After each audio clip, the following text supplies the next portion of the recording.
Hi, Greg. Welcome to Tallinn. Now you've been in Kaunas and Vilnius and had a fantastic screening on Friday in Riga.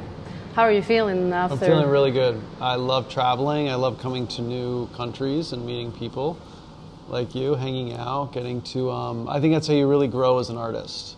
If you stay in your hole and your comfort zone, you don't learn new things. You don't find out what other audiences like, what they appreciate. So it's been amazing going to Lithuania, Riga for the first time, and just seeing what those audiences respond to and what in each film they really enjoy and what brings them back. So I've been to Tallinn one other time showing Best Friends in 2019. I had a friend who lived here who told me Tallinn is like a fairy tale town. If you ever get a chance to go see it. So I'm here. It's a little bit nicer weather than it was last time, and we're going to do Kino Soprus tonight. Mm-hmm. And each day is a new day, and getting a chance to meet a crowd and interact is very fun. Great, great. I have some questions sent in from the hottest, truest fans, both of The Room, and now you have new fans also for the new movie, Miracle Valley. So let me guess. The first one is, do girls like to cheat like guys do? I think the second one would be about sex life, and the third, and here's the third one, which is actually a really professional question. Since as you are a director and you also are an actor, are you still able, when you would be behind the camera, will you still be able just concentrating only on acting, or can you still enjoy acting despite the fact that you have been now so much behind the on the other side? So I feel like when you're acting, you get so much into your head that you're so worried about, am I doing the lines right? Is my performance great? How am I coming across? For me, when I started directing, I started not caring as much about acting. Therefore, I ended up enjoying it more because there wasn't so much pressure on me telling the story in my role, as opposed to I was just a part of the story carrying it along. So that actually helped me enjoy acting more by directing. Fantastic. The next question is actually really as an appendix or a continuation of the previous one.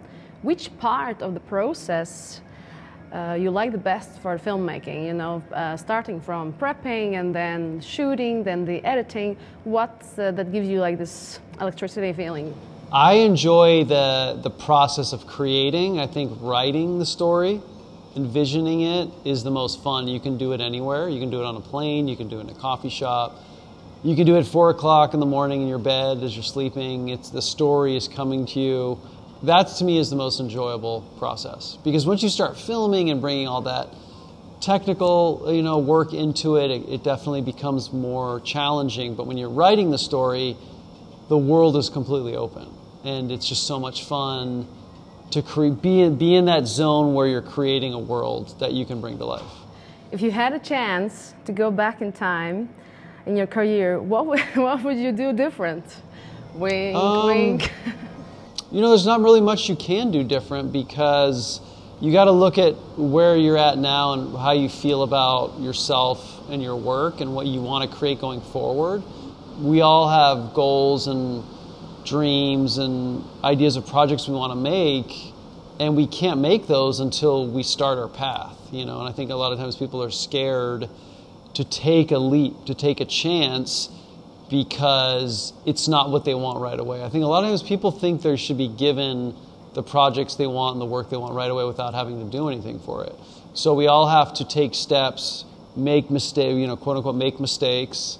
But without those mistakes, we don't learn anything. So I wouldn't change anything. I mean, I auditioned for a lot of, big movies, The Terminator 3, all these random movies, and looking back now 20 years, had I been in those, it would have been sort of a superficial win in a sense. I would have been part of these things that at the time society saw as cool. But 20 years later, I was in this random movie I didn't think anybody would see called The Room, and it opened up a flood of creativity for me through writing. I got to write The Disaster Artist, and I got to get into genre filmmaking, stuff that I really would have never had a chance to do. So I don't think in art, I don't think you should ever look backwards. If you're looking backwards, it means you're not focused on what you're doing now, or you're not happy with what you're doing now. And that's all in your control. So I would have, I think back then maybe I would have written more. I would have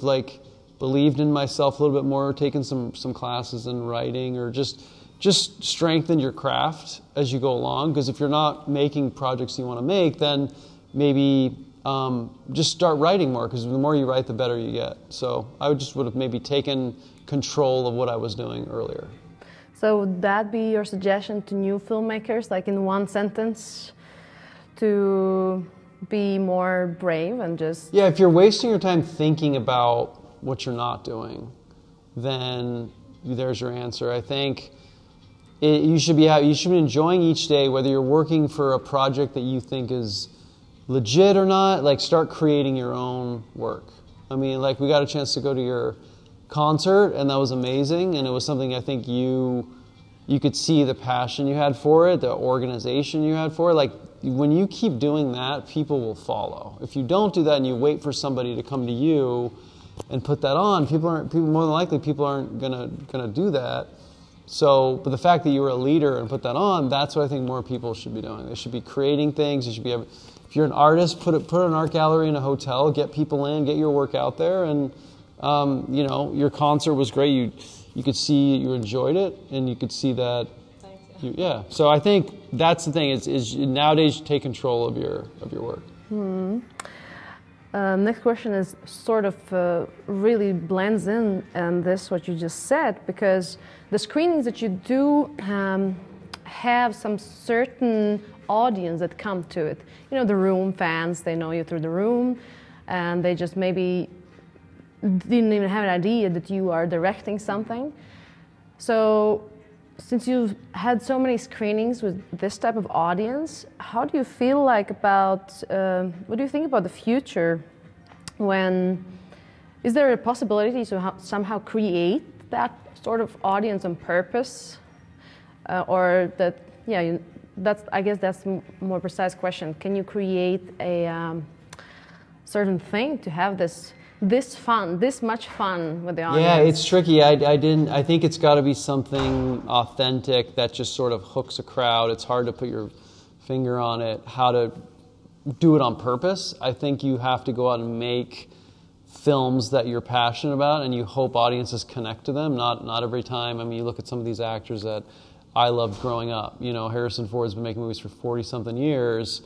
What do we always fall back to? Star Wars, Indiana Jones. There are very few movies that he made in between there that we talk about, So I think you got to try to make the stuff that you love to make, and you got to think about your audience. I think a lot of times people make something that they're known for, and then they want to go completely away from it and say, I don't talk about that.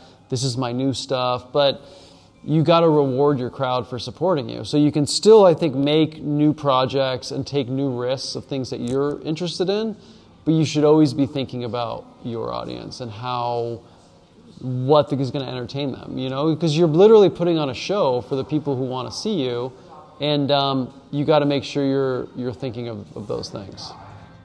So congratulations with a standing ovations in Riga.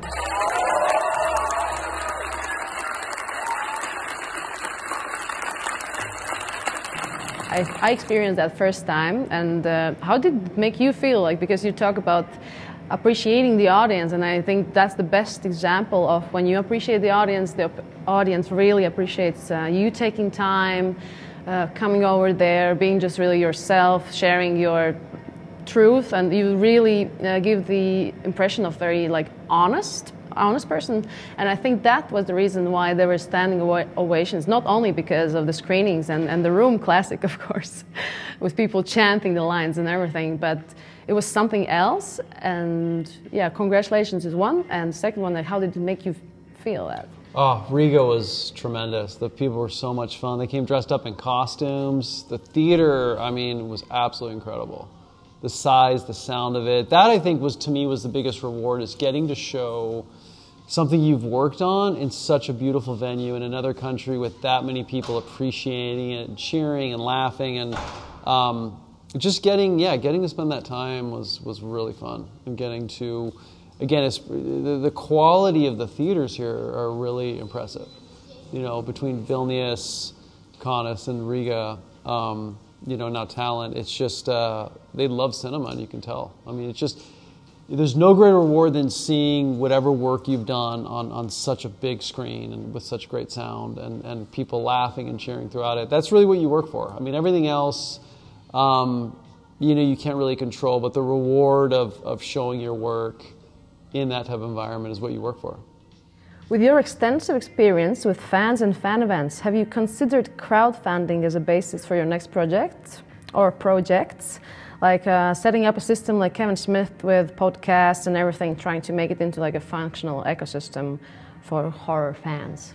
Yeah, I've been approached many times about doing a podcast, and there's so many interesting things that I have that I've experienced, just interest in general. I love true crime, I love horror films, I love haunting stories. So there's been a lot of things, thought put into that. So hopefully I'll be able to take that. People are like, are you filming, you're filming a documentary, all these travels and all these places you're going to, and I just try to take it all in and meet cool people. But I think the next thing I'm working on, like I told you, is a UFO abduction movie. So I'll see as that goes, what I can do next and try to incorporate that. When do you expect the UFO movie to be? Hopefully later, hopefully I don't get abducted, but later next year. All right, maybe we all are abducted already. All right, and the final question from a true fan.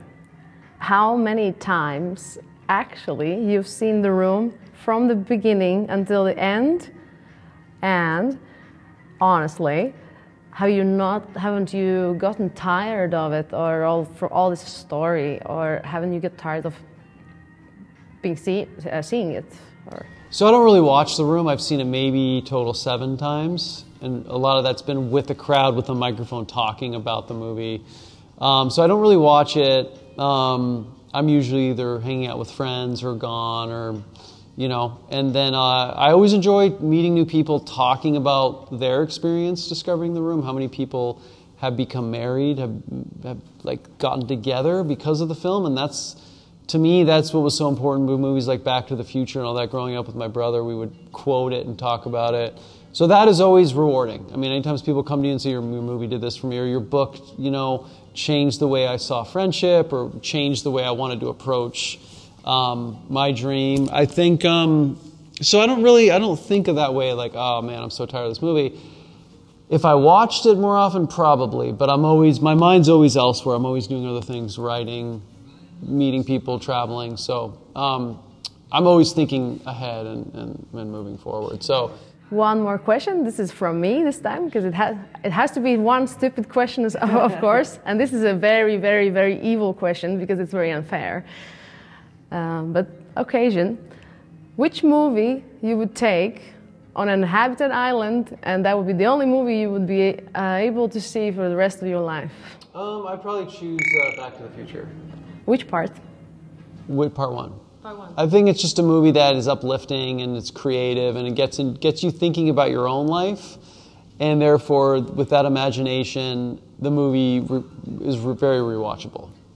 So I think it's a feel-good movie that is a different take on family and love. Sweet. Well, thank you for the interview. Thank you. Thank you for all the amazing adventure through the Baltics. And this is also in the interview, by the way. I didn't roast you with stupid questions because I think audience has the best ones. They are really, really, really neat and well thought of. So you can get your dosage tonight. Definitely. Good luck with the premiere tonight and with all the next premieres. Following your tour, we've seen your schedule it's crazy, and it's also inspiring. It made our asses to squeeze in and work harder. So thank you for inspiration. Thank you for being here. You're anytime welcome to the Baltics, and good luck with your upcoming UFO projects.